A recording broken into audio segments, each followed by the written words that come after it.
Across the South Coast, live from Solent University, you're listening to Solent Sports News. Hello, it's midday. I am Jamie Oloshinsky with your Solent Sports News headlines.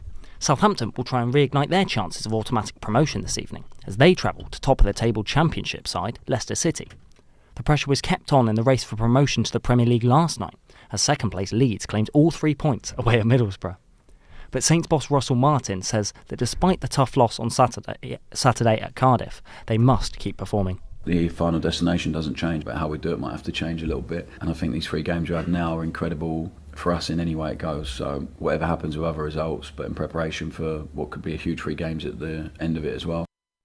And in the top flight title race, Arsenal could go 3 points clear at the top of the Premier League when they face Chelsea tonight. The Blues could be without star man Cole Palmer, who is a doubt through illness. But Chelsea boss Mauricio Pochettino says Palmer's absence shouldn't hurt his side. He's an important part of the team. He's doing fantastic for us, but I think that is Chelsea and of course plenty of players that can perform and to do the job. And despite his involvement at a controversial Everton vs Nottingham Forest game, Stuart Atwell will be going to Euro 2024 to operate VAR. Sunday's match saw 3 major Forest penalty claims turned away by Atwell and his team. And the Englishman joins Michael Oliver and Anthony Taylor, who will referee at the tournament. And Unai Emery has reportedly signed a new contract with Aston Villa, which will see him in charge until 2027. The Athletic have said that the Spaniard is very happy at Villa, and the club will be looking to extend the deal further in the summer. The Villains currently sit in the final Champions League spot, with 6 points between them and Tottenham beneath them. And a coalition representing professional football clubs has called for changes in the Football Governance Bill following the decision to scrap FA Cup replays. The Fair Play Group represents 34 professional football clubs, and in a letter to the government, they call for any future consultation of changes to the competition format to involve all participating clubs. A second reading of the legislation will take place in Parliament at 20 to 3 today.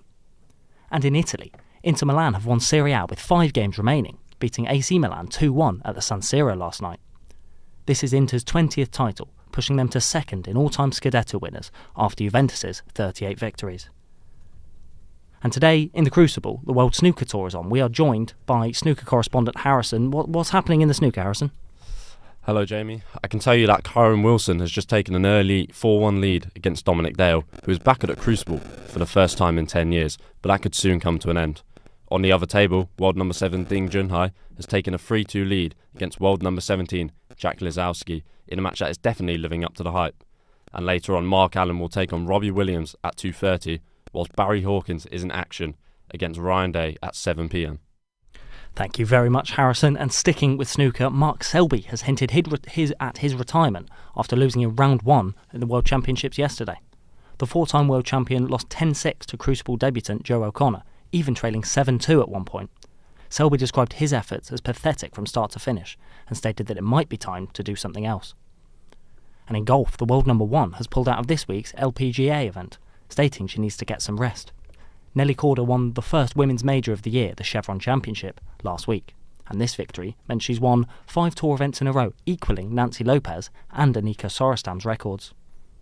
And in the NBA, the Denver Nuggets beat the LA Lakers 101-99 after Jamal Murray scored on the buzzer. This made it 2-0 to the Nuggets in their first round NBA playoff series after already overturning a 20-point deficit. For more sports news, head to our website, solentsportsnews.com. And that is the latest. It's coming up to just about 4 minutes past 12. We will be back again in about an hour's time. Enjoy your lunch.